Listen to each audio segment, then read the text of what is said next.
Hello, everybody. Welcome to the teach-in. My name is Arwa, and I'm co-hosting this event, which is hosted by Behind Enemy Lines, with Michael here, also from Behind Enemy Lines. Today, we're going to be hearing about the situation in Palestine from three speakers who've been doing very important political work.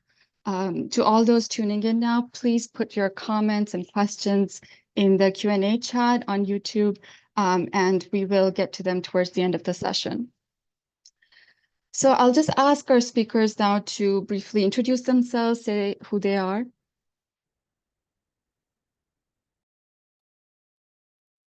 My name is Tamara Nassar. I'm an editor and a producer at the Electronic Intifada, the leading English language publication on Palestine.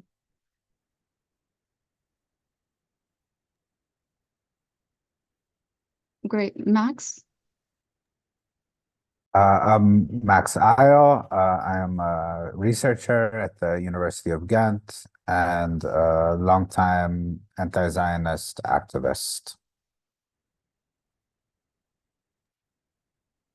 Great. So, My name is Hussein. I'm an organizer with the New York, New Jersey chapter of the Samidoun Palestinian Political Prisoner Network.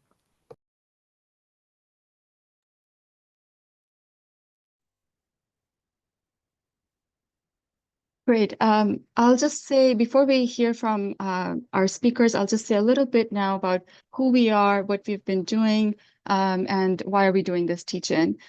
So Behind Enemy Lines is an anti-imperialist organization based around two principles. We stand with the people of the world against US imperialism, and we bring anti-imperialist resistance to the masses of the people. We've been moving since October 7th to spread and initiate resistance to the US-Israel war machine. And as part of that, we've distributed thousands of posters and tens of thousands of leaflets nationwide as part of our what we think is responsibility to the people. The reason why we're doing this teach-in is that there's a lot of interest in learning more about the history and reality of Palestine, the genocide that's been going on, and resistance. And we at Behind Enemy Lines think that we have a responsibility to break through the imperialist consensus and arm people with the truth. While social media has spread a lot of good and important information, it's also made space for a lot of grifters and a lot of wrong information. We've seen a lot of well-intentioned people spreading resources that we think are politically wrong and misguided and lead into bad directions. One important example is this book, Palestine, A Socialist Introduction, published by Haymarket Publishers. Through this teach-in, we hope to provide an approach to the current situation in Palestine that's really rooted in an genuinely anti-imperialist politics. We will now turn to our first speaker here, Tamara. Welcome. Thank you for having me. Israel's war on Palestinians, spanning more than 7 decades and intensifying into a full-blown genocidal campaign in the past 72 days, is fundamentally an assault on truth. Israel's battle, at its core, is an existential one against Palestinians and their existence. This includes their historical and cultural reality and who gets to tell that story. Israel wants to erase Palestinian history in the dark. During Israel's genocidal war of extermination on Gaza, which started on October 7th, the Committee to Protect Journalists recorded the deadliest month for journalists since it began gathering data in 1992.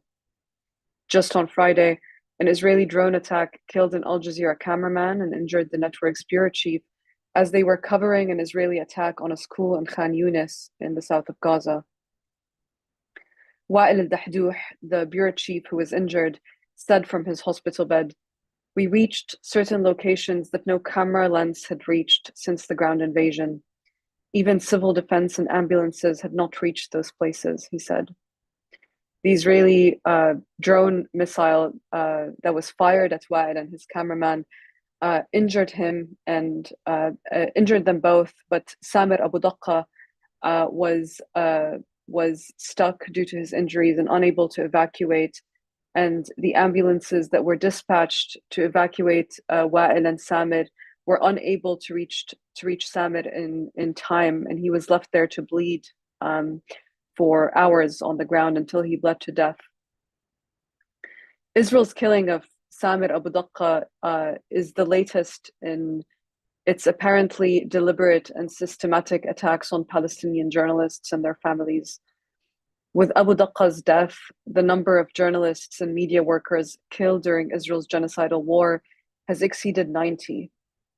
And Israel's attacks on journalists also extend to different kinds of assaults, beatings, threats, cyber attacks, censorship, and even killings of family members to try to break them. I want to specifically address the case of Wa'il al-Dahdouh because he embodies not only a metaphor for the Palestinian journalist, but also an individual in Gaza. Every Arab family I know keeps Al Jazeera Arabic on at all times. Wa'il al-Dahdouh has long been an iconic face and a household name for every family staying informed about the news in Gaza. Even during numerous telecommunication cuts, Al Jazeera Arabic declared its commitment to keep broadcasting live from Gaza through radio towers. Other local channels have also, of course, worked tirelessly to continue portraying Gaza's image to the world. But just days, this was in October, just days after Secretary of State Antony Blinken reportedly told Qatar to make Al Jazeera censor its coverage of the American-Israeli genocide in Gaza, Israel killed Wa'il al-Dahdouh's wife, son, daughter, and grandson in Nuseirat refugee camp in central Gaza. And when he saw his slain family, Dahdouh was remarkably recorded as saying, "They seek revenge through our children." The killing of al-Dahdouh's family was a sort of message: no one is safe, and he won't be the last. Al-Dahdouh showed unimaginable courage and patience and dignity, despite the absolutely unspeakable horror that Israel subjected him to, like many others. He was back on air within 2 days of Israel's massacre of his family. 2 days after his infant grandson, his wife, his son, his daughter were all killed in cold blood by Israel. This was on October 25th. Back then, al-Dahdouh's family joined 6,500 Palestinians in Gaza who had been killed at that point. That number is nearly at 20,000 Palestinians killed in Gaza today in just under 3 months. This does not include Palestinians who are dying of entirely preventable causes as a result of Israel's deliberate policy that has turned Gaza into a death camp in real time. Colleagues I'm in touch with in Gaza are saying they cannot find bread to eat.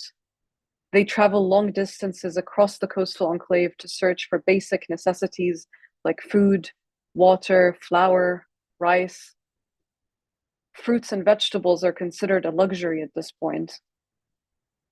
Since the beginning of Israel's extermination campaign in Gaza, local journalists have been the eyes and ears of the whole world to let us know what is really happening on the ground. In this concentration camp, which Israel besieged from land, air, and sea. And without them, Israel would be continuing this extermination campaign in the dark. International journalists have generally not gone to Gaza, and in the few times that they have, those journalists of corporate media, they entered Gaza on the backs of armored vehicles of the very army that's conducting this genocidal campaign against Gaza. Al-Dahdouh's resilience comes from the fact that Palestinians in Gaza know that targeting them is to some extent not even all that personal. The Zionist project seeks to eliminate any sort of Palestinian anything in the Gaza Strip. Israel's attacks on Palestinian journalists also mirror its attacks on university campuses, bombing Palestinian university campuses to absolute rubble. It is part of its attacks on the Palestinian intelligentsia in Gaza. Israel is systematically killing doctors, journalists, professors, men and women in academic positions, teachers, United Nations workers, literateurs, poets, photographers, artists. It's been 11 days since Israel assassinated the writer and educator Dr. Rifat al-Ar'ir. The Israeli airstrike that killed Rifat and several members of his family on December 6th was apparently deliberate, according to a human rights organization. He was sheltering at his sister Asma's apartment in Gaza City, and that apartment was surgically bombed out of the entire building where it's located.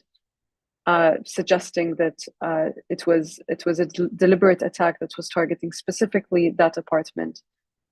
Rifat was killed along with his brother Salah and one of his brother's children, Muhammad.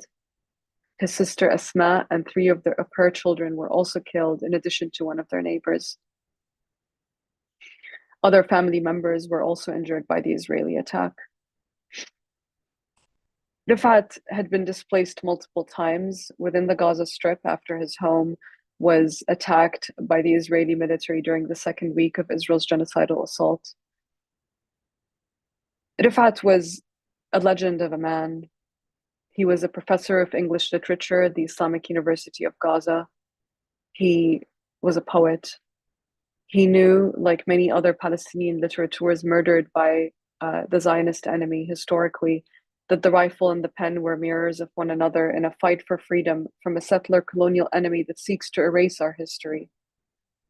Rifat graduated a generation of writers, translators, storytellers, and academics that became Gaza's voice to the outside world, all of whom carry his name and preserve his legacy.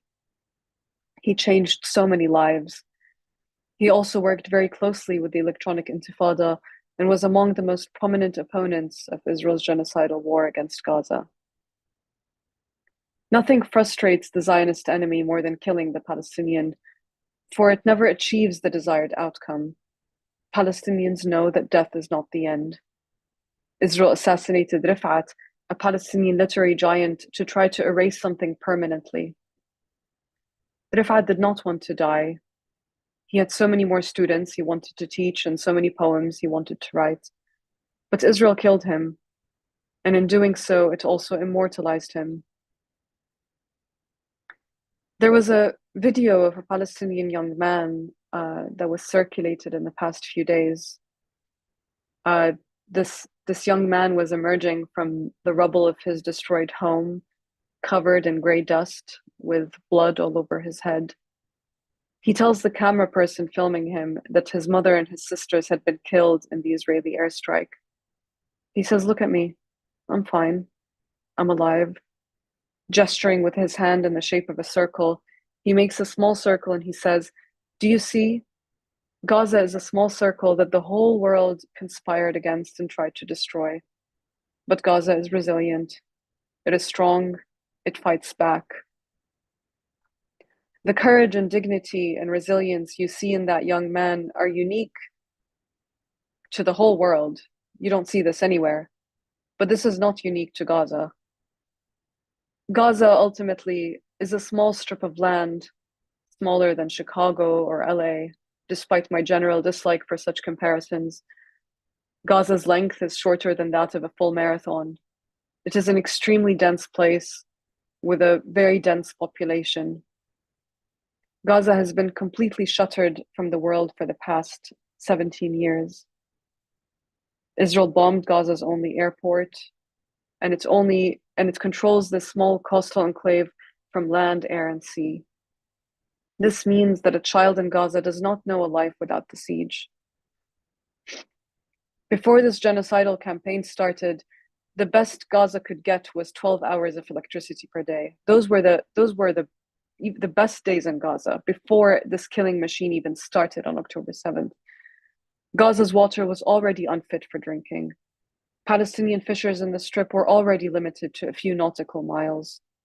Unemployment rates among youth were already soaring. There was hardly any imagination of a future for Palestinians in Gaza. But this small strip of land built a comprehensive architecture of resistance in a landscape of constant surveillance, in a flat landscape. This is not southern Lebanon. This is not a mountainous place where the resistance can build itself comfortably. And I think this is important to understand. Gaza is not merely fighting for its own freedom. It is fighting for the freedom of the whole world. It is challenging a broader imperialist order, one characterized by colonization and domination orchestrated by the US empire. In doing so, Gaza emerges as a beacon of defiance. It presents an alternative to the pervasive helplessness that is felt by many in the global South. Gaza is a small extermination camp that dared to stand up not just to Israel, but to every oppressor in this cruel and heartless world. And in that way, this is Gaza's miracle.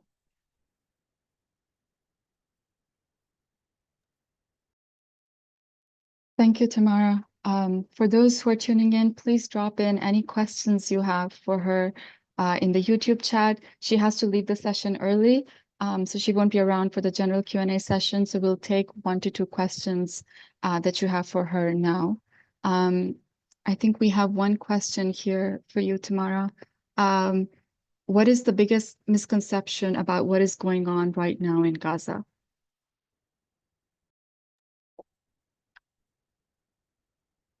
I mean, this whole Israel's entire genocidal campaign was built around what happened on October 7th. And I think it is important more than anything to expose the lies that Israel told about that day in order to understand what that day represented and what really happened. Israel started by saying that on October 7th, Palestinian fighters who broke out of the Gaza death camp had killed 1,400 Israeli civilians. That number over the past few weeks had started to come down as Israel started to admit that this was a smaller number. I think the final number was at 1,200.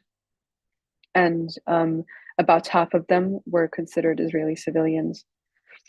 Israel lied constantly about Palestinian fighters beheading babies.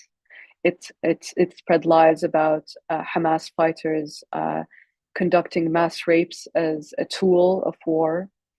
Those were also largely unsubstantiated claims. Even Israel could not present one firsthand testimony. And Israel spread those lies in order to justify what it's doing in Gaza. But these lies, including the beheaded babies, including these lies of mass rapes, are quickly. I mean, it's now not even necessary to debunk lie by lie because none of them were able to stand on their feet. Israel has been unable to present a single shred of evidence. But despite that, these lies were parroted by everyone from the mainstream media to even President Joe Biden. I mean, Joe Biden said himself that he saw pictures of beheaded babies. Even his own White House had to come out and say that he saw no such pictures and no one from his administration had seen such pictures. And he continued to spread this lie in the weeks after. And I think this is one of the biggest misconceptions and the most important misconception because it's what this whole genocidal campaign is built on. Thanks, Tamara. We have another question for you.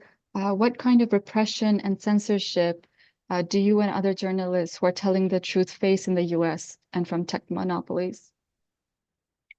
I mean, we at the Electronic Intifada have been hosting live streams almost twice a week. And during those live streams, we try to have as many Palestinians in Gaza to join and to talk about their struggle. Of course, this has proven more and more difficult as the weeks went by and the communication cuts became consistent. It's really hard to connect with our colleagues on the ground. They usually get a few minutes of internet per day. And, you know, we talk to them just to make sure that they're alive at this point. It's just an absolutely horrific situation. But during those live streams, we also try to talk about the resistance and the successes of the resistance. In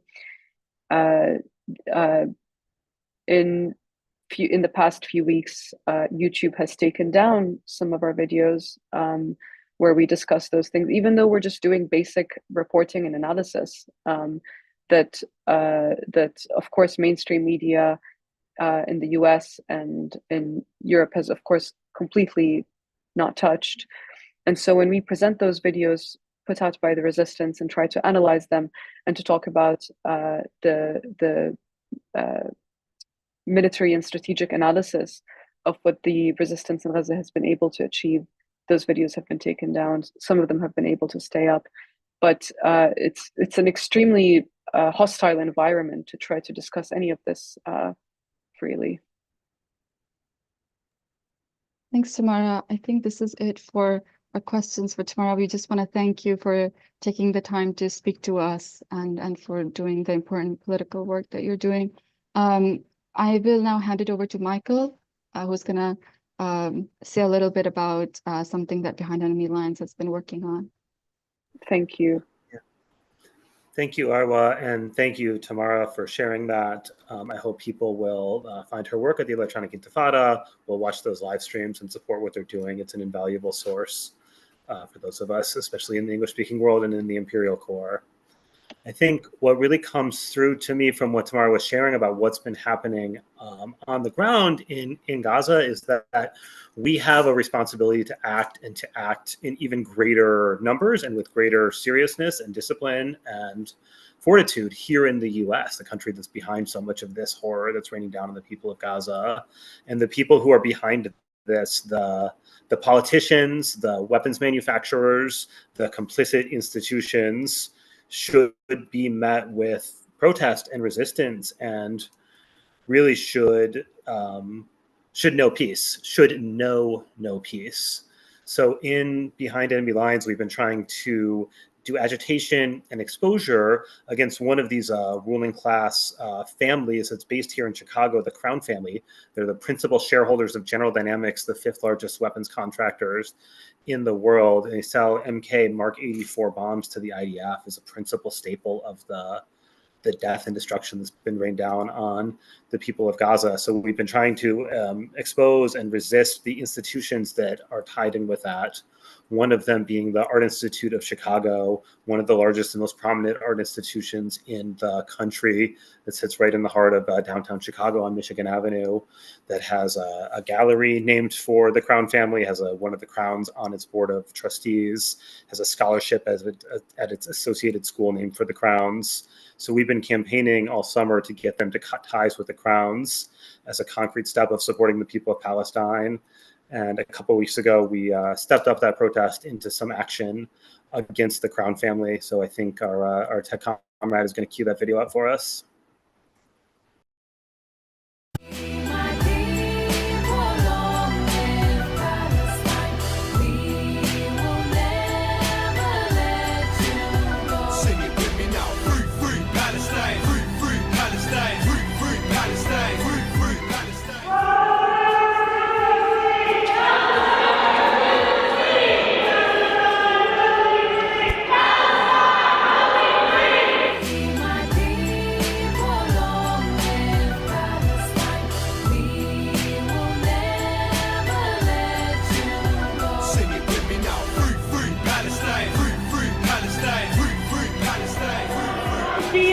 Profits from that genocide. We are standing in the Henry Crown Gallery.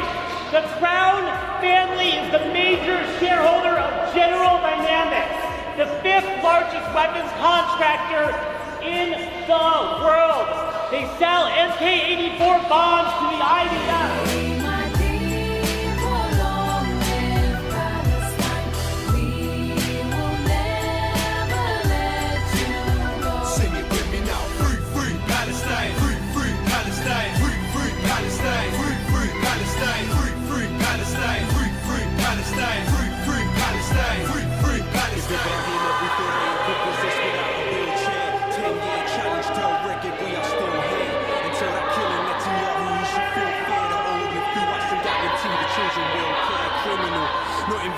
And you know it's Samidoun still sitting in their stoic.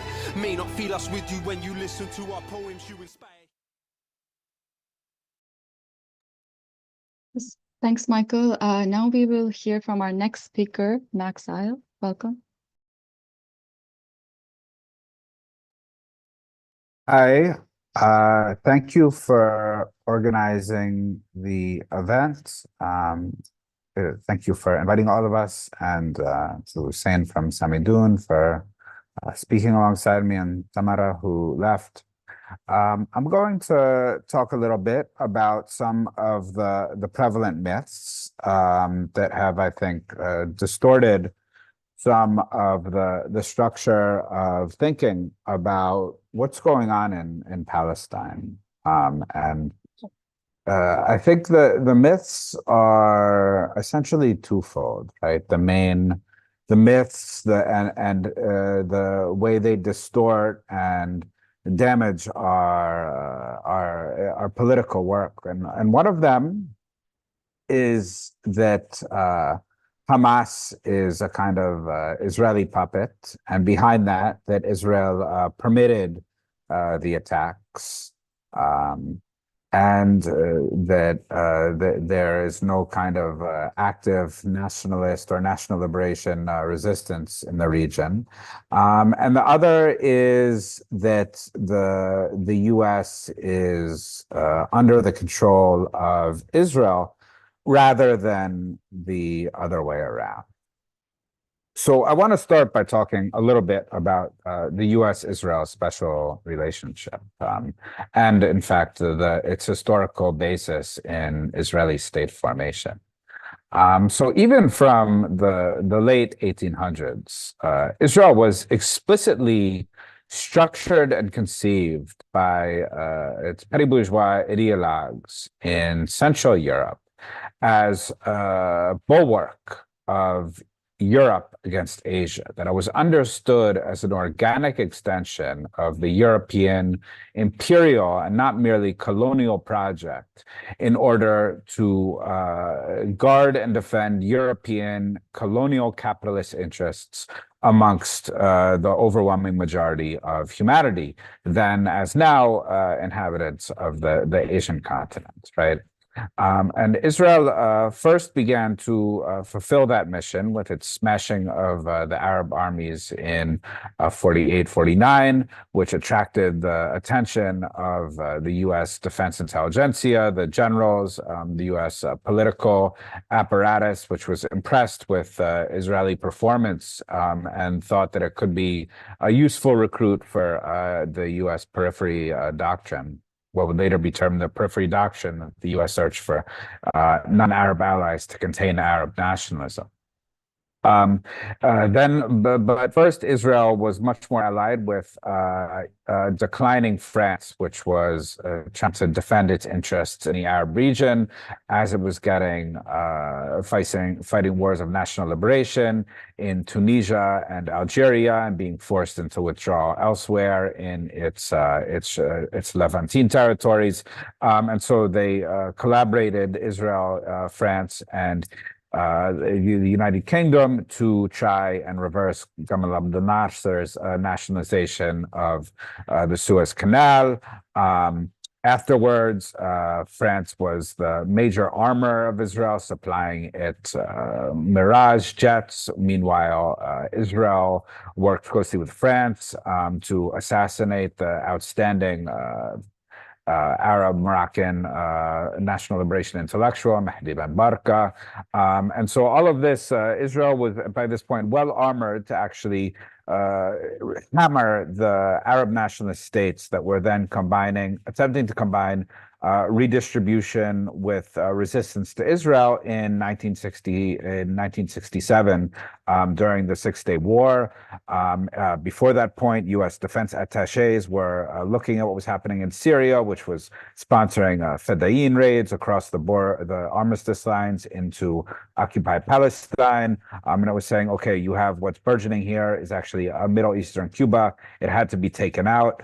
And then the military British diplomatic attaches were impressed with Israeli destruction of Arab nationalism, saying they had been completely deflated by the 67 attack, setting the stage for the kind of thermidor, or the kind of the decision to separate social redistribution from resistance to Israel, both in Egypt with the fall of Nasser and the fall of the radical Ba'ath and the takeover by Hafez al-Assad. From 1970, what was called the special relationship really began to turn into high gear. And so a lot of people are like, oh, like the US sends a lot of military aid. It must be because the Israel lobby controls America, which of course it's first of all, the military aid is actually a flow from the US general budget into the pockets of US defense contractors. So 75% of the US military aid actually never leaves the US. It goes directly to the purchase of US weapons. That's one thing. Another thing, the remaining 25% is used to build up industrial plant in Israel, which actually turned it into one of the major arms exporters in the entire planet. That also allowed Israel to produce supply lines for all kinds of small weapons, Uzis, other submachine guns later on in the more recent period, of course, drone technology, and actually evade congressional arms restrictions and sanctions on arms sales to the Contras in Nicaragua and also the apartheid regime in South Africa, while at the same time, the U.S. basically used Israel in order to carry out its fascist, anti-revolution, anti-third world agenda across Africa, in Togo, Benin, in Rhodesia, but also especially in Latin America, where Israel was a close partner with the anti-Semitic fascist regimes, for example, in Argentina, also worked closely with Pinochet, also helped arm and train death squads across Central America. So Israel, through that period, was central to the U.S. role in worldwide repression. It also forced the defensive armoring of the Arab region so that social struggles basically had to be diverted to the national plane to protect the nation states and their social infrastructure.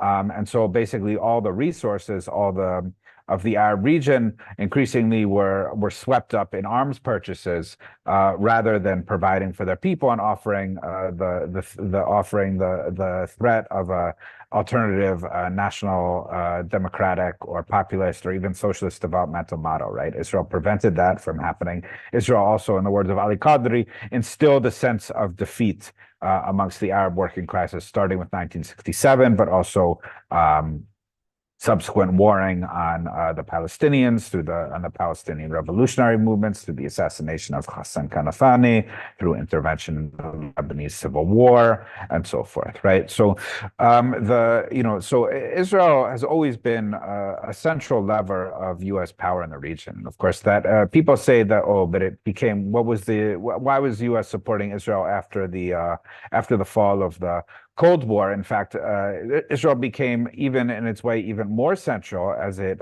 became the kind of first a way to criminalize it became kind of a vector or an entry point for the criminalization of worldwide anti-systemic movements in Colombia, in the Philippines, but above all in Palestine and in Lebanon, through the use of the terror list and kind of imposing post-Cold War asphyxiation and political mop-up as the political counterpoint to worldwide U.S. sanctions campaigns. And then it became kind of the spears point for the development of a wide-ranging counterinsurgency apparatus, which would be deployed furthermore across the entire third world and help build up the border walls in Mexico and so forth, right? Israel was a major contractor for that. So the U.S., by then, with the failure of the so-called peace dividend, you kind of saw an organic merger of U.S. and Israeli so-called surveillance and so-called counterinsurgency, which were actually just means of repression of all sorts of third world and even first world social movements. Now, what in the more recent period, Israel has kind of been able to do the dirty work that the U.S. doesn't. So the U.S. has kept Hezbollah in a constant state of agitation, forcing the massive diversion of working class energy in Lebanon to war. It has also bombed Damascus and the rest of Syria over 100 times through kind of direct bombing raids, in support of the destruction of the Syrian state, which has been a supply line and also part of the overall consolidation of the axis of resistance to U.S. imperialism, and has overall justified the massive diversion of social welfare and oil funds in the Arab region from 1973 onwards, even in the 1960s under the Shah, to arms purchases. So in fact, the Arab region is by far the world's most militarized, the portion of the world that diverts the most of its social surplus to arms purchases. And so, of course, all of that is robbing popular wealth and, in fact, basically sending it primarily to the U.S., which is the primary purveyor of arms to the Arab regions. This is in all these ways, Israel is a major, major asset. Now, at this point, people are also like, why would the U.S. be persecuting this war against Israel? Against Palestine. Why is it doing it? It's not in its interests, right? Well, it's not only the fact that there's all these capitalist, colonial, neo-colonial, imperialist interests in the destruction of Palestine, and all these interests in supporting Israel and its destruction and its war against the third world, but furthermore, first of all, we can just ask the most basic question: why on earth would America want an Arab democracy to emerge in historical Palestine? I mean, the question answers itself. They do not want a democratic state emerging in Palestine with an Arab majority, which would immediately, based on the perfidy over the last 80 years of the Western regimes, which would immediately adopt a very extreme anti-imperialist position, right? This is obvious, right? But furthermore, I mean, what we see consolidating in the Arab region is actually a resistance force, which is actually coordinating strategically, logistically, militarily, technology on a regional basis, and is also moving in the direction of ever-increasing radicalization. So this is addressing this question that allegedly Netanyahu coordinated with Hamas, and this is kind of a total falsehood, which is and that Hamas is kind of contained. This is a fabrication that's been sold by Tarek Bakoni, who works with Al-Shabaka, which is funded by a bevy of U.S. foundations, and their job, of course, is to declaw insurgency in the U.S. at the level of thought. And basically, there's these theses: one, that Hamas is contained, or two, that Hamas is kind of an accomplice of Israel, because Netanyahu allowed a certain measure of Qatari funds to go in, and also work permits for the workers of Gaza to enter historical Palestine. Now, of course, these were actually measures that were taken by Qatar and the Israeli regime, basically because they thought they could declaw Hamas and force it into a policing role. And of course, this is manifestly not what happened. I mean, Yahya Sinwar was building up, giving ever more power to the military wing. And what they did was carried out an audacious military operation on October 7th, which of course drew the attention of the entire world, right? I mean, but it's not just that. I mean, you have to look at it more regionally, which we're always discouraged to do also by almost, you look uniformly at the entire discussion on Palestine. One, in the US, and one, it is anti-national liberation and armed resistance. So you can find Rashid Khalidi and Bashir Rahmana, Tarek Bakoni. All of these people are actually against the resistance. They say, oh, it's bloodthirsty, oh, it's illegal, oh, it's strategically ineffective, which, you have to understand that most of these people are organically linked to the Palestinian ruling class, or they're linked somehow to the the right wing of the Israeli Palestinian population and so forth. They can't be taken very seriously, and they have a class interest in not allowing the working class lumpen proletariat militias of Palestine to actually begin to take history into their hands. But it's not just about the resistance in Palestine, right? I mean, what you have are people who are literally amongst the poorest people on earth. I mean, I don't think Gaza even registers on world levels of per capita income anymore, and Yemen is not far behind, right? So you have literally the poorest populations on earth who are increasingly, first of all, well-trained, well-armed with in Lebanon and Yemen. These are actually standing armies of 100,000, 200, 300,000 men under arms, with building up endogenous military capacity, including advanced drone technology, ballistic missiles, smart missiles, with military backstop of Iran, which is really the primary target of this whole apparatus. In particular, we have seen over the last couple of years sharp transitions in the ideological discourse, of Ansar Allah in Yemen, and also Hamas under Yahya Sinwar and the rising prominence of Osama Hamdan. They've actually started addressing their dispatches over the last period to the free people of the world and talking about the need for revolutionary action within the West Bank and within the world at large, right? This is actually a very dangerous ideological radicalization from the perspective of U.S. and Israeli power, right? And it's something that we would do well to keep in mind. I mean, but then they're also interlinked with much broader Arab working class militia who, at least in the Yemeni case, their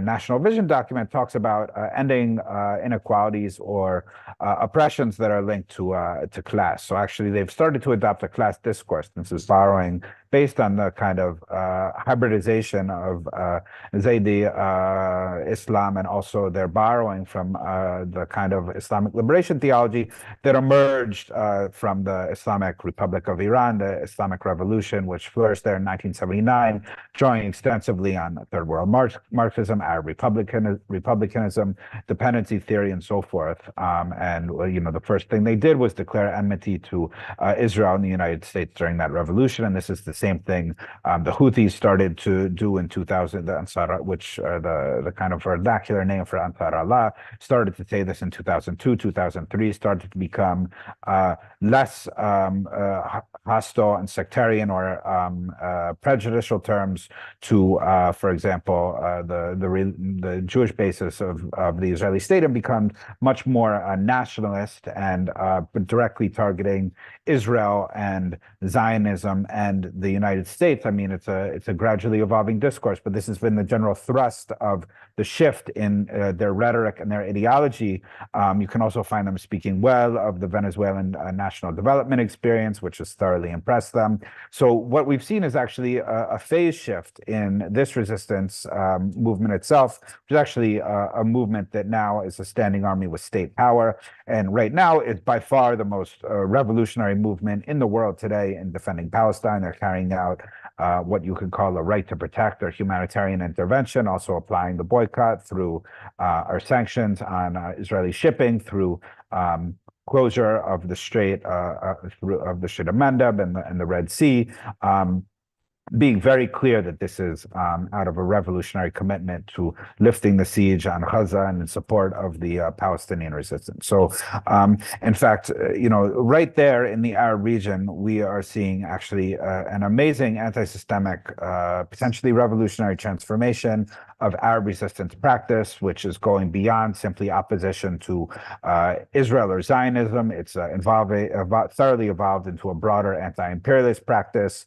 that's based on international solidarity of peoples, and it is also certain places beginning to adopt a class inflection, which will in turn make these national resistance movements even stronger. So I think these are the dynamics we have to keep in mind when we hear people talking in these ways about that deny the salience of national liberation and Arab-Iranian strategic depth and Arab nationalism as and liberation theology as the operative categories for thinking about what's going on in Palestine and the broader Arab region.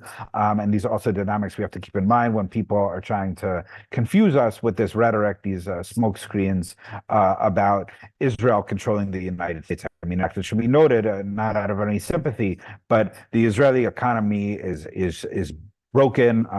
There's thousands and thousands and thousands of Israeli casualties. It's estimated now that a serious estimate, maybe up to 1,000, have been Israeli military killed during their aggression against the Gaza Strip. So hundreds of thousands have left the country, hundreds of thousands of more have been called up into the reserves. So actually having a complete deterioration of Israel through it being used by the U.S. as a counterinsurgency baton against the Palestinian people, but also against Syria, against Hezbollah, and so forth. So these are the dynamics I think we need to keep in mind when we're trying to understand what's going on in the region, and so we can ideologically organize ourselves in order to make clear that when we talk about Palestine, we're talking about national liberation and we are talking about imperialism. So thanks. I'm gonna stop there and pass it over to Hussein. Yeah, I'll just jump in here. Thanks, Max, for the very important historical context you provided to the US-Israel relationship, since there are so many misconceptions about that circulating. To those who are tuning in, please do keep sending questions on the YouTube chat, and we will get to them towards the end of the session. I think one thing that really came out through for me from your presentation, Max, is the importance of confronting and resisting the larger system of US imperialism here in the US, here in the heart of empire. And in this vein, an important task of anti-imperialists is to spread the crisis of legitimacy of the rulers of this country and of genocide, Joe Biden as the head of this empire. We're aiming to develop the widespread anti-imperialist consciousness and mass action that breaks through the imperial consensus to challenge the legitimacy, the normalcy, the preeminence of US imperialism and the US-Israel war machine. And to that end, we're circulating this Palestine vote pledge here behind enemy lines, and we have a video of that here. No votes for genocide. Take the pledge. I pledge not to vote for any U.S. politician who has voiced support for Israel's genocidal war on Gaza, or its ongoing occupation of Palestine, or who has orchestrated or approved U.S. military aid and funding for Israel. I will not be cowed by lesser of two evils logic to give electoral approval to genocide and apartheid. No politician who supports Israel's war and occupation should be able to claim moral decency or the political legitimacy that my vote would give them. This pledge is not a petition, it is a commitment.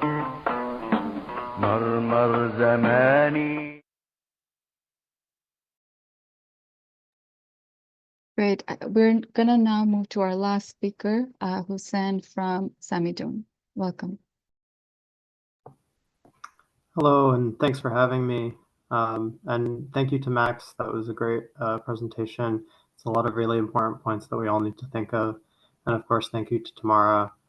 I wanted to talk a little bit in the same vein as everyone else here of what we should be thinking about right now with relation to the current situation, and also how we at Samidoun try to take that onto the ground. Because that's really important right now. We're here in the US, we're in the belly of the beast. We can make a big difference where we are if we understand our relation to the other forces involved in this. And that's been a big problem since October 7th. For a long time in the Palestine movement, there has been a division, of course, between the people who are pro-resistance and those who are not. And it breeds a real misunderstanding of how this all works. The difference in a systemic sense in all of this between when there's a genocide and when there's mass protests against genocide is resistance. There have been genocides in the Middle East many times in all of our lifetimes. There were 400,000 killed in Yemen. There were 2 million killed in Iraq. And while there were some protests against these things, there was not a kind of mass movement against it. And that's what we need to try and galvanize right now. That's what we need to try and move against. And the reason there is so much uproar in the streets, the reason there is so much publicity around everything that's been happening since October 7th is because of October 7th, because of the military operation of the resistance. That's the kind of stuff that really brings international attention to a case, not genocide, but resistance to genocide.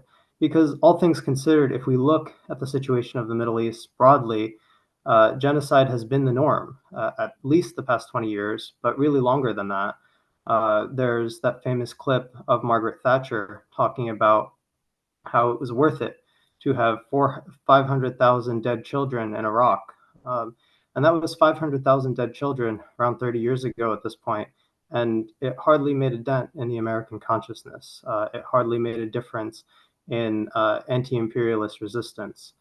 So we really always want to underscore at Samidoun the importance of the resistance and how fundamentally they're the ones that bring us out onto the streets. Their tireless effort is what we're all being galvanized by.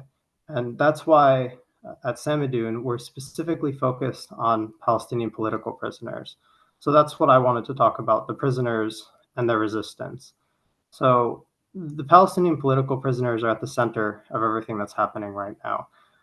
There was a promise made by the spokesman of the Al-Qassam brigades, Abu Ubaida, in 2021 that we will empty the prisons, and the people who do this, the Zionists will do so with their own hands.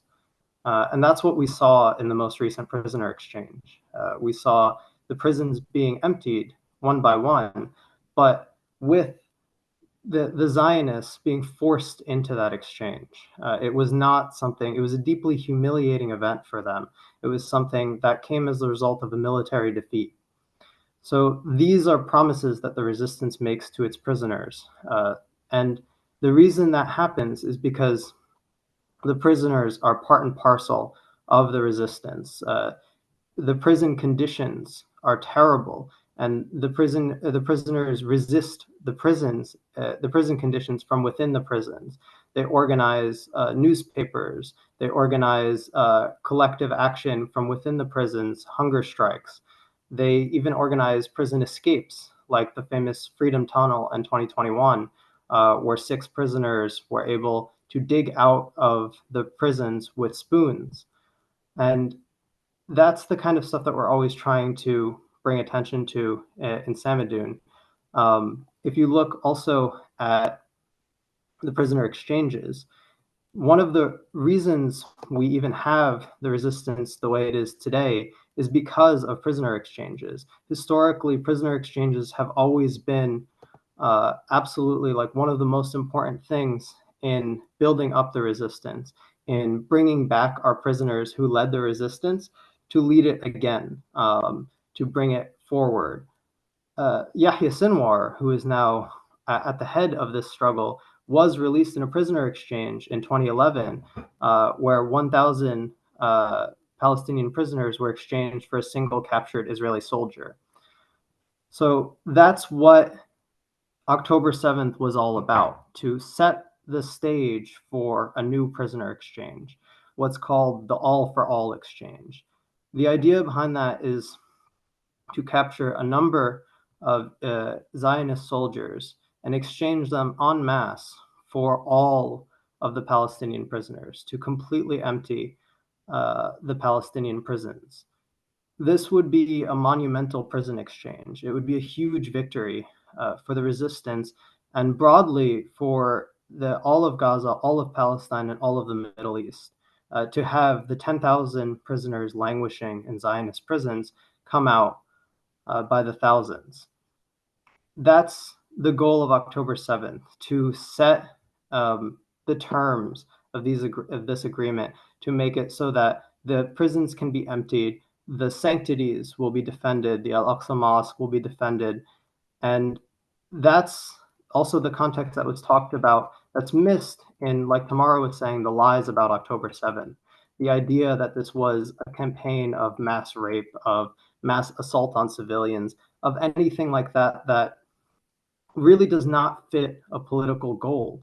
And that's part and parcel of the massive dehumanization campaign that's been led against our people for at least the past 20 years, but really for much longer than that, there's no belief that Arab and Middle Eastern people, that Muslim people have a legitimate political life of their own, that they have political objectives whatsoever. Everything is this kind of objectives of barbarism, rape and killing and other sort of things associated with quote unquote terrorism. That all Arab and Muslim resistance is just terroristic in nature, that it's inherently savage, that it's not galvanized by any sort of political theory. And part of the reason that this is so central to the current situation is because Israel was so militarily defeated by the raid on October 7th that they need to create this mythology around the resistance fighters, that they need to create this idea that, no, this wasn't a legitimate military campaign that we lost, that we were poorly defended against. This was some sort of barbaric savagery that we only couldn't defend against because of how barbaric it was. But fundamentally, this was a successful military operation one that is supported by the vast majority of Palestinians.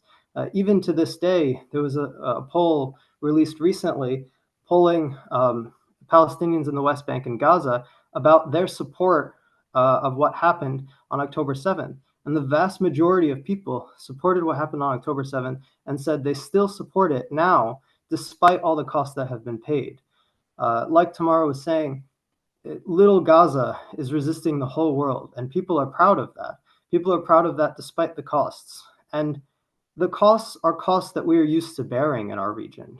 Like I said, 2 million killed in Iraq, 400,000 killed in Yemen, 500,000 killed in Iraq before then, Syria, Libya. Throughout the region, we are used to being slaughtered en masse. This has been the norm for such a long time. But to see the resistance accomplish a forward-facing offensive like this has made people so proud and so happy. Throughout the Arab world, in Lebanon and Jordan, you will see people valiantly supporting the resistance, going out into the streets and cheering for Yahya Sinwar, for Abu Ubaidah, for all the figures of the resistance. You will see people around the world chanting in favor of the resistance. And that's also a kind of energy that we need to bring here to the US, because there's so much that we can learn from these people. There's so much that we can learn from the popular resistance across the Middle East. A while back, for instance, there was, during the prisoner exchanges, there was a doctor in Jordan who announced that one of the women prisoners who had been burned by the Israelis, that he would provide for her facial reconstructive surgery and have her sleep in his own home and feed her while she gets that reconstructive surgery done. That's part and parcel of the resistance, this popular resistance that's so massively supported that people across the region are making sure that when the prisoners get out, they have a good life, that they have everything they need, that they're supported for what they did, that everyone is aware that the reason they're in prison is because they're fighting for all of us. And that's an understanding that we need to take here. The Palestinian resistance fights for all of us. The reason there are any prisoners in Palestinian, Israeli prisons is because these people are fighting for fundamental human freedom and dignity. If they weren't fighting, the situation would be much worse for everyone else, everywhere else in the world.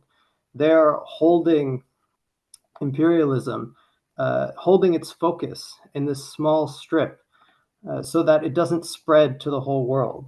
I mean, we heard a lot for a long time about imperialism's pivot to Asia and all these other kind of strategic shifts where imperialism will try to focus on this part of the world or this other part of the world. And that's all predicated on them having the initiative, on them being on the offensive. So the resistance has put them on the defensive. That's something that we really need to appreciate about the current situation.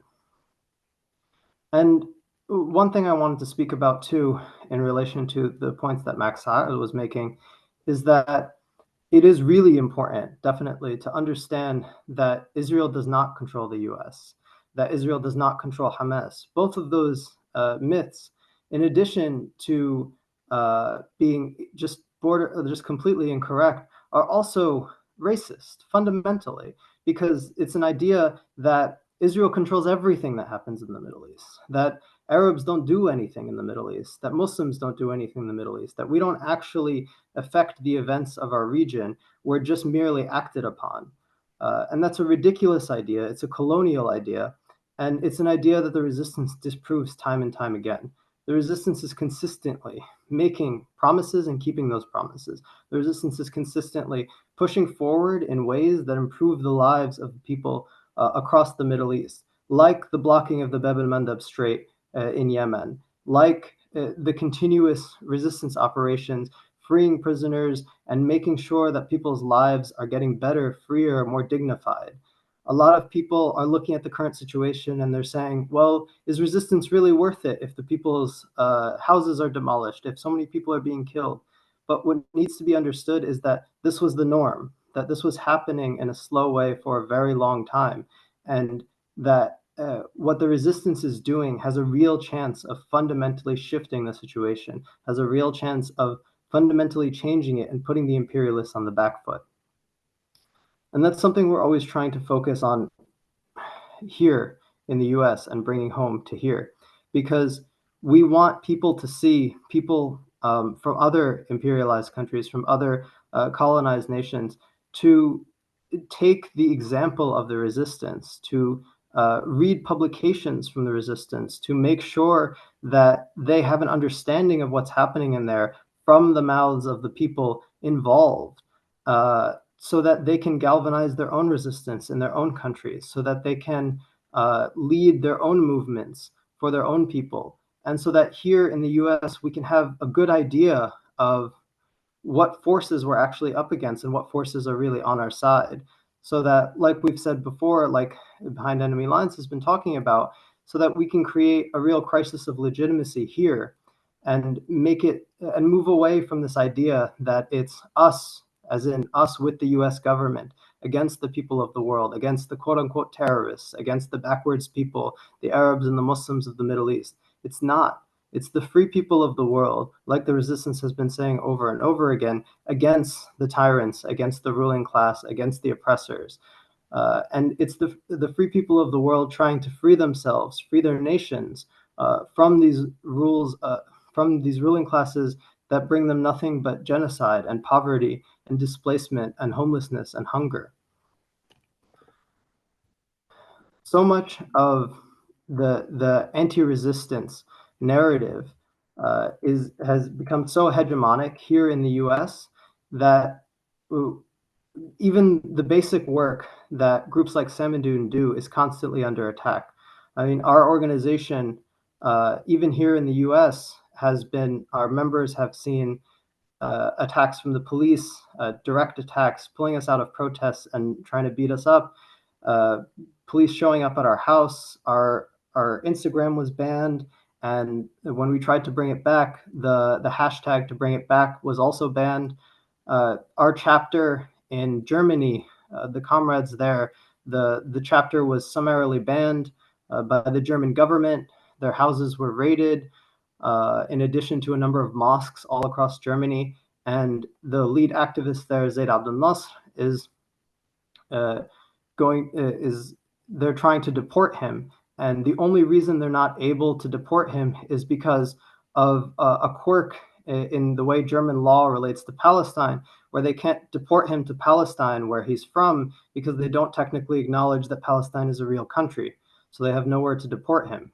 They've put him on a particular kind of immigration status where he can't work and he can't rent an apartment. But they did all of that because he organized, along with his comrades, the Palestinian community in Berlin against the imperialist German government and against and for the Palestinian resistance. The same thing in France. Our chapter there a year ago was banned by the French government, and the activists there have still consistently been fighting that ban. And so that's part of why, for instance, we've been encouraging many people here to hide their identities, especially if they're Arab and Muslim. In our own communities in New Jersey, last week, there was a man in Jersey City that was surrounded by a number of people, and they asked him where he was from, and he said Palestine, and they started to attack him. Thankfully, he's okay, but these kind of things are becoming more and more prominent. Earlier this week in Union City, there was a woman who called out of work for the general strike, the global general strike, and she was fired from her job. And thankfully, they later in the week did a protest in front of her work, which is a wonderful way to respond to this kind of repression. That's the kind of movement that we need to be building too, to make sure that we're able to speak out for Palestine, not by begging for so-called freedom of speech, which has never really been given to Arabs and Muslims, which has constantly been thrown in our face as support of terrorism or whatever else, but by saying we will speak out, we're going to continue to be out here in the streets, and we're going to do so and defend our own people while we do it. And so that's really the main thing that I wanted to get across, which is that we need to be talking about the resistance. We need to be talking about prisoners, and we need to be talking specifically about how that relates to us here in the Imperial Core and how we relate to those groups. And especially to get rid of these racist narratives of our people in the Middle East, of the Arabs and Muslims there, that they do act. They act consciously and for specific goals and collectively and in coordination with each other against imperialist powers, for national liberation, and often for socialism, like the PFLP and other groups in the Middle East. Thank you.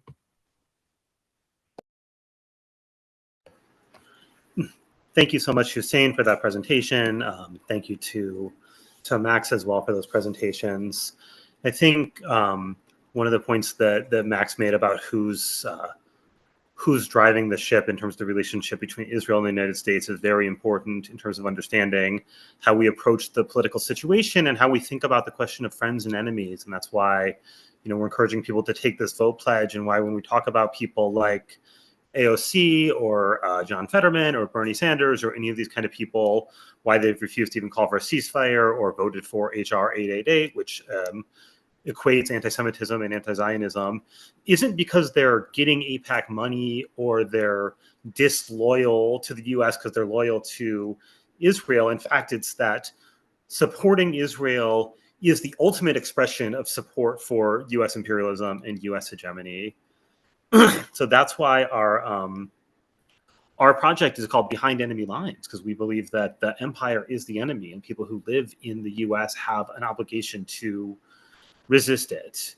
So I want to encourage people, if they're looking to get involved, if they're inspired by what they heard, to think about joining Behind Enemy Lines, to do political work with us and under our leadership and alongside us.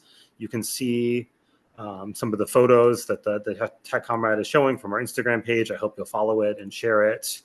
We've really taken this mandate to bring anti-imperialism to the people and to try to bring the reality of what's happening to people who maybe aren't plugged into online spaces or whatever. Over the last several weeks, we've been in front of like 7-8 high schools here in Chicago, all kinds of different high schools, bringing them leaflets about Palestine, bringing them this poster that says "Stand with Palestine" as a way of them to show support and to organize them as well. And like Arwa said in the introduction, we've given out since October 7th, something like more than 3,000, more than 4,000 posters and tens of thousands of leaflets here in Chicago, but also in Southern California, in New York City, in Paterson, New Jersey, in Dallas, Fort Worth, Texas, and a few other cities. People have taken out these posters as one way of standing for Palestine. And we really need to expand our reach and expand our efforts. So I want to encourage people, if you want to get involved, send us a message, follow us on social media. We can find ways to plug you in. Where we're based here in Chicago, we're staring down the barrel of the Democratic National Convention coming here in late summer, with the welcome wagon from the so-called progressives, even so-called socialists in the city government, for Genocide Joe to get renominated. And we think we have both an obligation and an opportunity to develop mass resistance to the DNC, people who hate what's happening in Gaza, to say that Genocide Joe is not welcome in Chicago.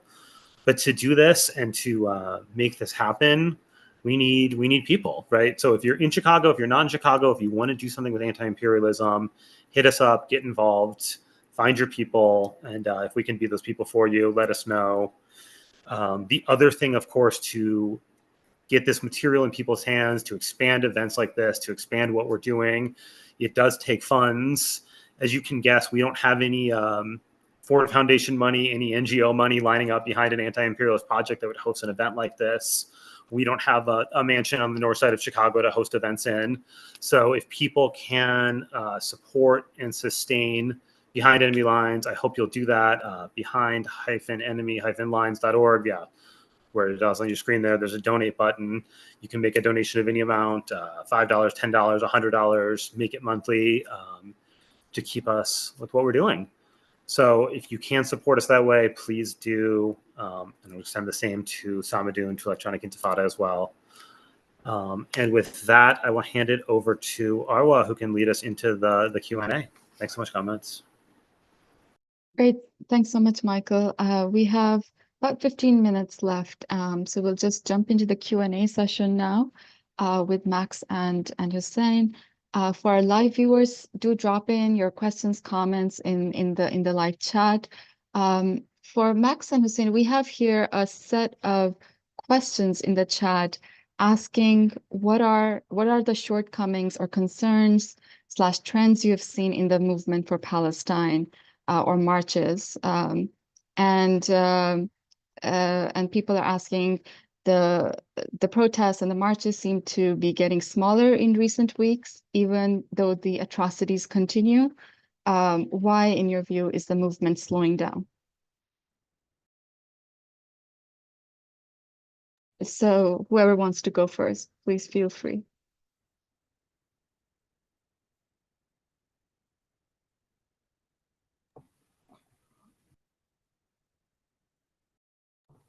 Okay, yeah, and so I'll just speak to kind of the experience in our area. I think there's a number of reasons. One is that as an organization that's been around in all of this a long time, that is pretty much the norm.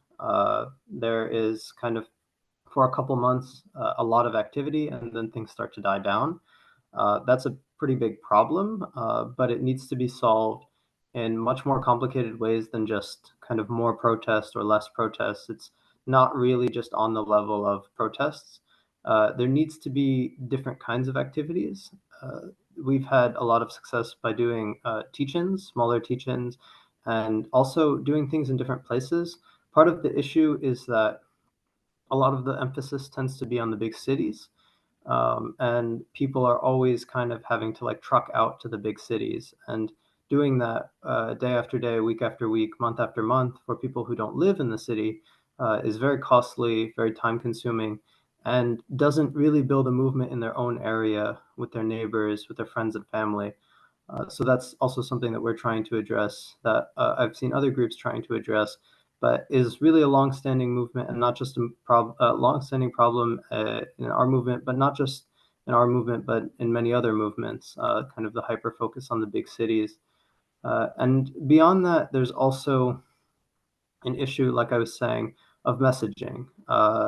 There are a number of people who are more open to more explicitly pro-resistance message, but when you go to protest after protest and you don't hear that, it can be very disheartening, because kind of what can you learn from a speaker at a protest like that if you're already further ahead politically than that person?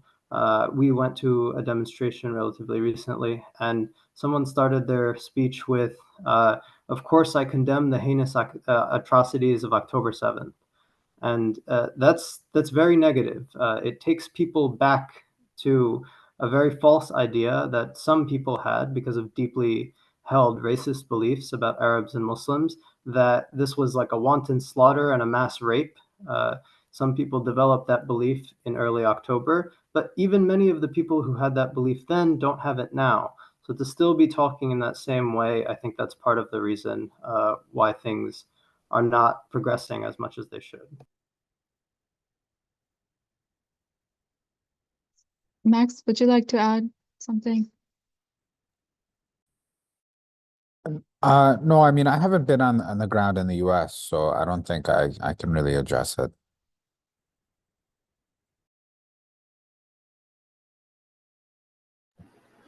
Yeah, I think the one thing to add to what Hussein was saying is that there's also been a lot of, in terms of messaging, in terms of organization and tactics, what we might call in a Maoist tradition, left in form but right in essence, where there are maybe militant sounding slogans being put on banners, but just the same like mass peaceful marches accompanied by police through downtowns and things like that. And those can be, important in terms of establishing numbers, but there has to be a sense to me that business as usual is being disrupted, and the people are willing to do that. And I think there have been times I've seen on the ground in Chicago, and we've heard from other cities, where people are like, we want to confront some Zionists. We want to confront the consulate. We want to confront the Israeli embassy or consulate. We want to burn an Israeli flag. We want to take this protest to the next level. And it's not just the police, but also in some cases, protest organizers holding that back. I think that's another factor at work. There's one question for you, Max. What impact has the PFLP and other Marxist forces had on the Islamic factions of the resistance? How significant has the Joint Command Room been in the last few years and today? I mean, there's two levels we can talk about it. There's the question of significance in terms of the armed resistance, and of course, it's overwhelmingly constituted by Hamas in terms of manpower. Second, quite behind it, but still important, is Islamic Jihad. And then the PFLP and the DFLP, which are involved in, joint military coordination with the other resistance factions. So they're all working together. I think that especially over the last couple of weeks, there have been a fairly significant number of PFLP and DFLP attacks on the Zionist military installations and the Zionist military incursions into the Gaza Strip. So I think this has been fairly significant in terms of the military operations, even though, of course, it's still overwhelmingly Hamas that's carrying the burden of the armed resistance. The other part of the question, which I hope I'm interpreting correctly, is the question of ideological transmission line, and we don't know. I think there has been I think it's clear that, for example, even since 2006, that there is a clear shift towards people's war, including in not just the level of the military operations, but the level of doctrinal commitments. And it's very clear people have been reading up on the experience of people's war in East Asia within the regional anti-systemic armed movements. I mean, that much is evident. And of course, it's well known that portions of the leadership of Islamic Jihad came out of Maoist elements historically as well. But in terms of the actual shifts in ideological composition and what that portends for the future, I don't really know. And in fact, it's clear that we are seeing in the heat of the armed conflict certain elements of radicalization, certainly at the rhetorical level, but drawing on certain more leftist traditions from within Hamas that we haven't seen, or I don't recall seeing before in their rhetoric, as well as possibly drawing on some of Nasserist elements of the multiple circles of the Free Officers Revolution. I mean, the Abu Ubaidah will be opening a speech. The people of Gaza and the people of Palestine and the people of the Arab region and the free people of the world. So this is obviously increasingly inflected with a certain liberation, a more populist or leftist liberation element. It's very hard to say how that could be the fruit of armed collaboration on the ground. I mean, things like that have happened in other wars, but one, we have no idea. This is something that I pay a lot of attention to. One, not only do we have no idea, but nobody cares to study these things, right? Which is, I think, certainly related to Hussein's point. I mean, the politics of knowledge production is very related to the politics of who gets to be a rally leader and who gets to be a public intellectual about Palestine and who speaks for Palestine in the U.S. Domestic and political sphere. Without going too far afield on this topic, I mean, I think you have the consolidation of essentially a pro-systemic Palestine intellectual sphere that appoints itself movement leadership as well. Although without any organic mass legitimacy, this actually is part of what constrains the discourse of rallies and movements themselves, right? Because people have a constituency, people's are claiming that the mass movements are their constituency, whereas their social reproduction is tied up with providing a kind of pro-Palestine discourse that shrugs at imperialism and is disinterested in resistance.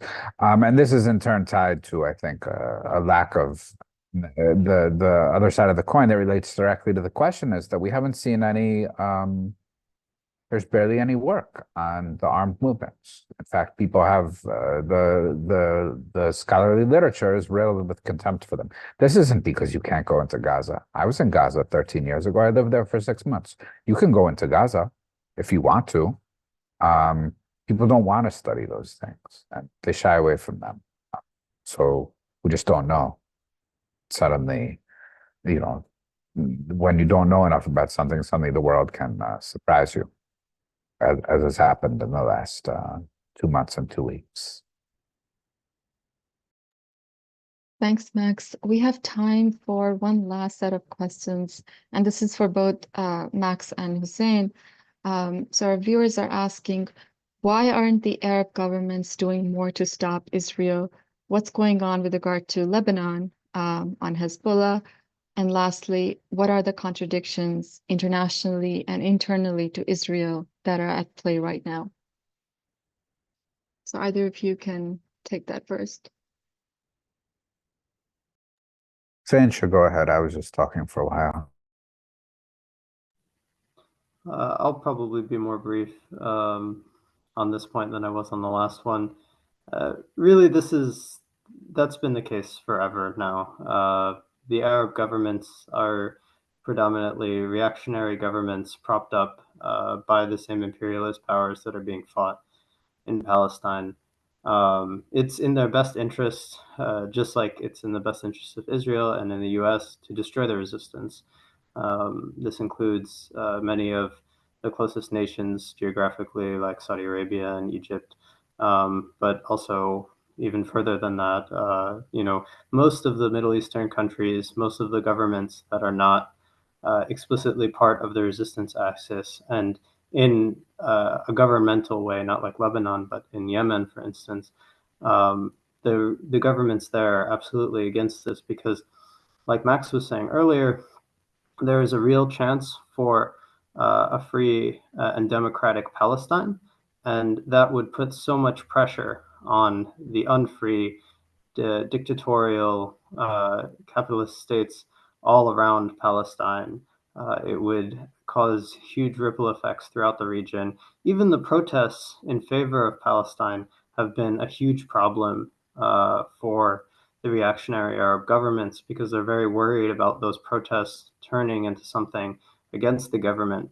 It kind of binds their hands in a way because they need to allow some level of protest because otherwise it'll be explicitly clear to everyone in the country what side they're on, but they can only really allow the protests in a kind of curtailed form, or else those protests will build into a bigger movement that will eventually overthrow the reactionary government in that country. I mean, you have millions of people across the Middle East who are willing to walk into Gaza and fight for the liberation of Palestine, who are being blocked by their governments. So really, this has been the case for a long time.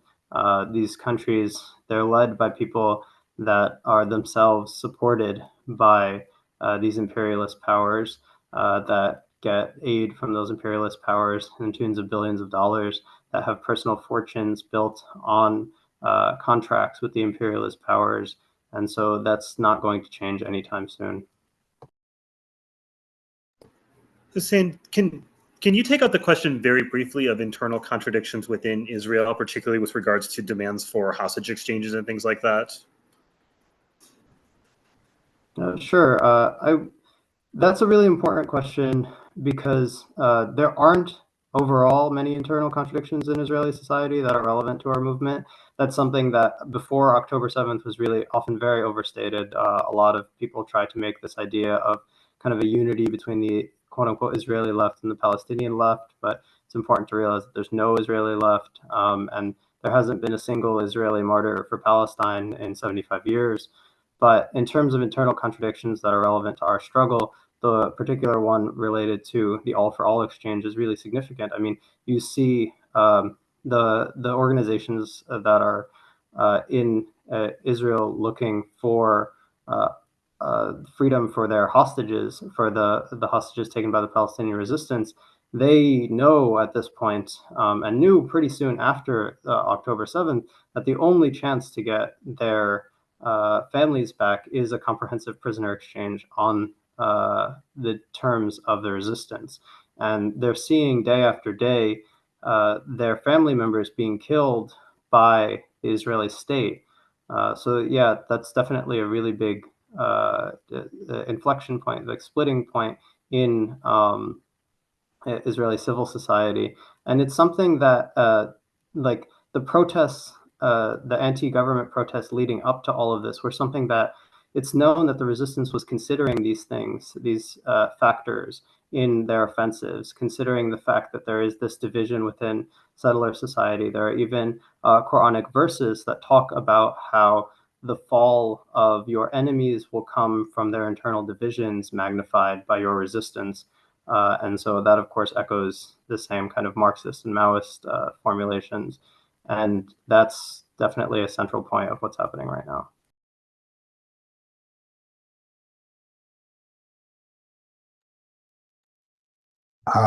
Thank you for that, Hussein. I want to add 2 points. One about the social contradiction, the contradictions in the society. I mean, I think we should just I think we can phrase it a bit differently in that there is no Israeli left. That's the starting point of discussion. There are any political contradiction is helpful for us, I believe, in the sense that it's any sort of destabilization of the current hegemonic consensus behind the genocide is helpful for our work, absolutely. But I do think there have always been social contradictions within society. They've just been resolved on the back of Palestinian and Arab people. I think as the resistance gets strong enough to destabilize that kind of political hegemony, maybe things can change. I don't know what maybe things can change can mean, and it's not something we're waiting for. I think what we support is the strengthening of the Arab liberation forces to the point that it's no longer possible to export contradictions onto the Arab peoples by war and depredation. But historically, like I think it's good to keep in mind, like the Palestinian Research Center and the PLO. Like there are lots of studies of like the social contradictions and class structure of Israeli society, not because they believed in the Israeli left, right? Maybe there was a little bit of a tiny bit in those days, but because you wanted to understand the machine, so you understood where its weak points are, and the welding was weak and so forth, and what eventually could crack open, right? So I agree totally with what Hussein said, but I think there's different inflections that we can pay attention to. The one point that I wanted to add on is what's happening with Hezbollah. I mean, I think that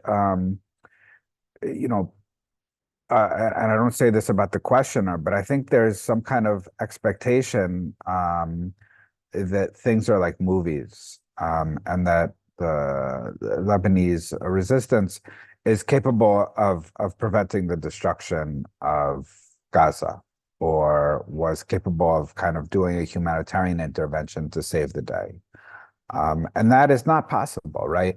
If Hezbollah had been 40 times stronger, and Yemen was 40 times stronger, then they could have had a deterrent effect that prevented all of the martyrs of comrades in Gaza.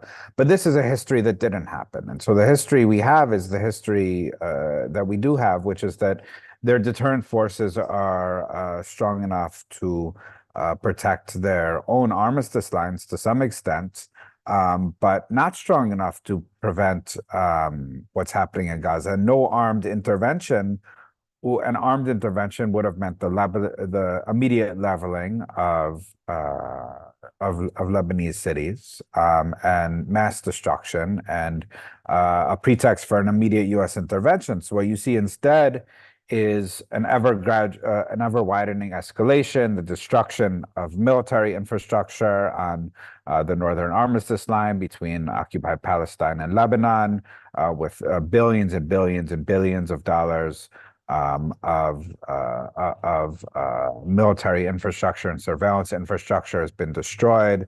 An unknown number of Israeli armed dead, the mass depopulation of the northern regions of occupied Palestine, with no capacity to go back and no willingness to go back on the part of the Israelis until they claim that the resistance is disarmed, which obviously is not going to happen absent, it just isn't going to happen at all.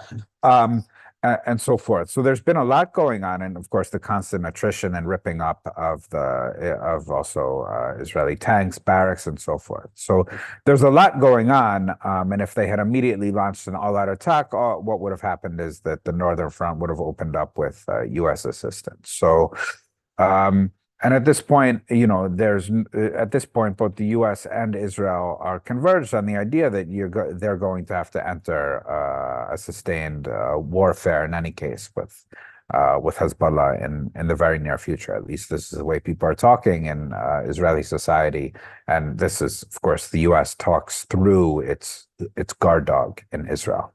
So. There's a lot happening from Lebanon. Of course, one can wish it were more, but we can wish for a lot of things. There's like strategic reasons it's not more right now, and it will take a while, I think, yet for it to be more. Awesome. Yeah, thank you for those really thoughtful and insightful answers. We're going to move on to a final question and then just a few closing words from Arwa. So I want to say thank you to Tamara, to Max, and Hussein for being here. Thanks to everyone joining us on the YouTube live stream, and to the comrades from Behind Enemy Lines who are helping behind the scenes as well. I'd really encourage people, read and follow the Electronic Intifada, read and support and follow Max's work. Both something I often share a lot when I agree and often share a lot when I disagree or have questions, because Max is a great polemicist and provokes a lot that way. And definitely support and stand with Samidoun, particularly against the repression they're facing, both in the US and especially in Europe. And join and support Behind Enemy Lines. So the final question is about this demand for a ceasefire. And this has been really laser focused, a lot of the marches, the action in Congress and city halls and these kind of things that the activist movements have been really focused on pressing for a ceasefire due to Israel's unbridled aggression. Does this push work for or against the liberation of Palestine? How should we think about the ceasefire demand?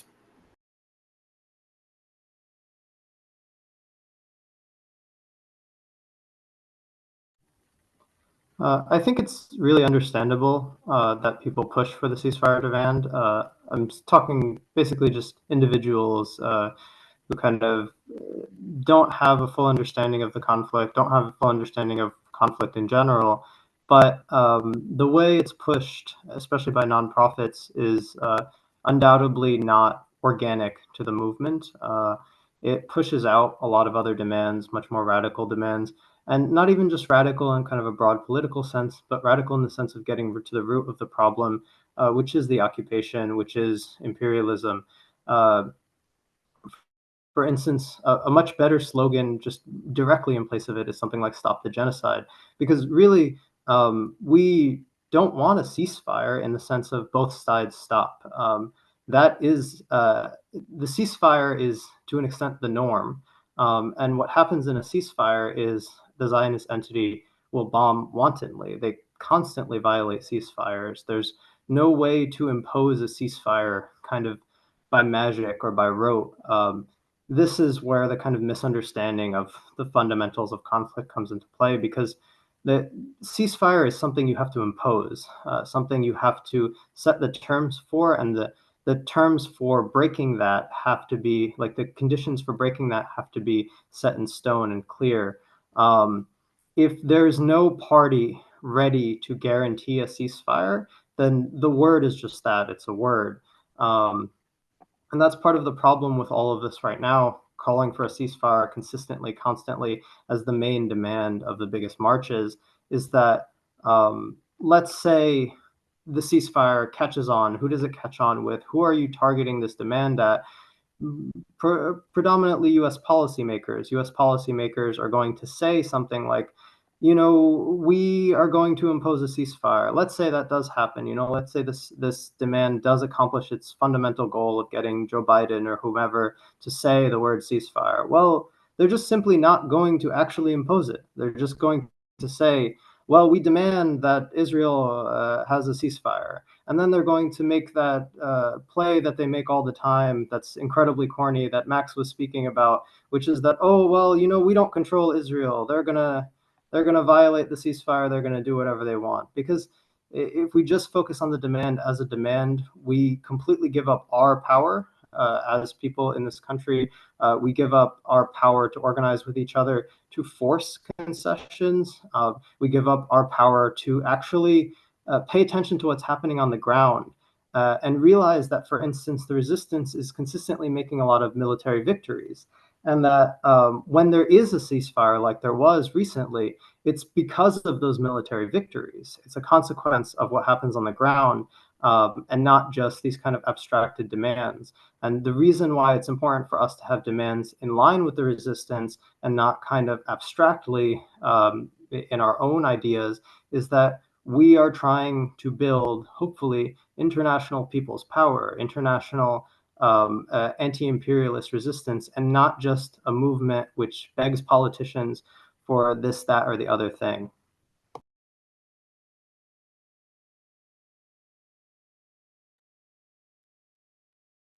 Max, would you like to add?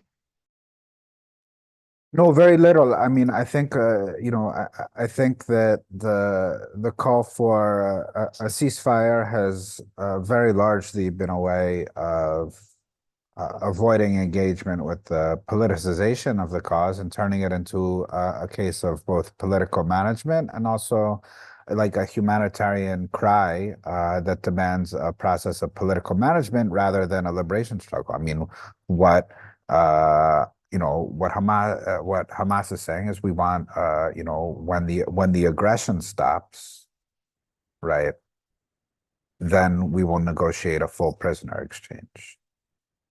Now, I personally support the full prisoner exchange and the ceasing of the aggression. So if you want to build support for the legitimate and popular demands, you have to say what they are, you have to diffuse them to the entire movement that's in support of Palestine, and then you build a popular cradle for those demands to be protected and carried by the movement here so that they have a legitimacy within Western civil society. You know, you see the constant dropping of the prisoner cause has been endemic to a lot of the NGO-managed Western Palestine movement. And this is the problem when you have foundation funded, when you have NGOs funded by Rockefeller calling the tunes of a solidarity movement for a national liberation struggle. And it's a contradiction that you know, should have been addressed more before this catastrophe fell upon the region, at least in its sharpened sense, rather than now.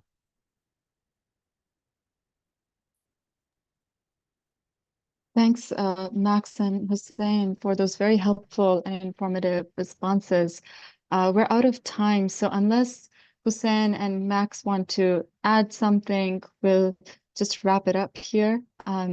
Once again, thanks to all of our speakers for they're really illuminating and important presentations.